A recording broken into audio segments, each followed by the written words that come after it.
मोदी सरकार का shining India या फिर अकलियतों के लिए भयानक कैद खाना, जहां सिख मांगे हक तो गद्दार, मुसलमान मांगे इंसाफ तो बुलडोजर और मणिपुर पुकारे तो मुकम्मल खामोशी। तो हद ये हो गई है कि लद्दाख के सबसे बड़े साइंसी हीरो सोनम वांगचुक को भी दिल्ली की सड़कों से उठा लिया गया है। अस्सलाम वालेकुम नाज़रीन, मैं हूं श्यामली और आप देख रहे हैं न्यू डिजिटल। याद है वो फिल्म 3 इडियट्स, जिसका हंसता मुस्कुराता दुनिया को हैरान कर देने वाला जादूगर फुनसुक वांगडू, जिसने हमें सिखाया था कामयाबी के पीछे मत भागो, काबिल बनो। वो किरदार किसी तख्लीक की पैदावार नहीं बल्कि लद्दाख के जीते जागते हीरो सोनम वांगचुक थे।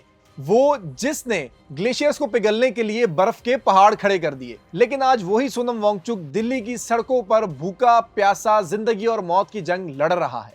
लेकिन क्या आप जानते हैं कि इसके पीछे क्या वजह है कि मोदी सरकार के सामने सोनम वांगचुक सबसे बड़ा बागी बनकर खड़ा है? कहानी सिर्फ माहौलियात की नहीं, कहानी है उस गहरे सियासी खेल की जहां मोदी सरकार तरक्की का लिबादा ओढ़कर लद्दाख की जमीन को अपने मनपसंद सरमायादारों के हवाले करने का फैसला कर चुकी है।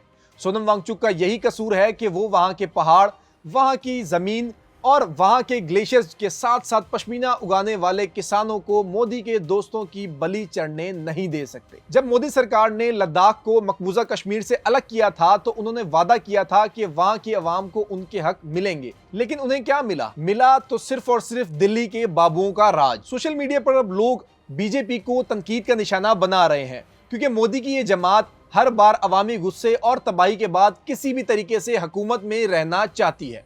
आज ये बात खुलकर सामने आ गई है कि आज का ये भारत सिर्फ और सिर्फ आरएसएस के हिंदू नजरिए पर ही चल रहा है। बात सिर्फ इतनी सी है कि अगर आप उनके नजरिए को कबूल करते हैं या फिर आप उनकी जी को जी करते हैं तो ठीक है, वरना आप चीनी एजेंट भी हैं, आप गद्दार भी हैं और आप पर दहशतगर्दी का मुकदमा या फिर लेबल लगाकर आपको नॉकआउट किया जा सकता है।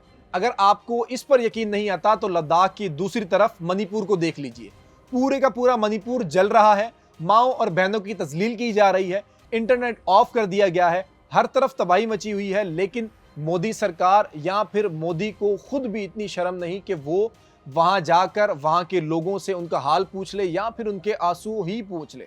मोदी सरकार का एजेंडा बिल्कुल साफ है, गरीबों, अकलियतों, कबाइलियों और पहाड़ियों की आवाज को इस तरीके से दबा दिया जाए कि आरएसएस का एक तरफा राज भी कायम रहे और दूसरी तरफ इनके कारपोरेट दोस्त मुल्क के वसाइल को दोनों हाथों से लूट भी सके। आज सोनम वांगचुक की ये भूख हड़ताल सिर्फ लद्दाख को बचाने के लिए नहीं, सेक्युलर भारत की आखिरी सांसें भी है, जिसे मोदी और आरएसएस की इस जोड़ी ने आईसीयू में पहुंचा दिया है। अगर आज लद्दाख हार गया और अगर आज मणिपुर मिट गया तो तारीख याद रखेगी कि दुनिया की सबसे बड़ी जमहूरियत को चंद इंतहा पसंदों और चंद सरमायादारों ने मिलकर दफन कर दिया। आज के लिए इतना ही। अगली बार मिलेंगे एक नई स्टोरी के साथ, एक नए पैगाम के साथ। अल्लाह हाफिज़, फ़ी अमान अल्लाह।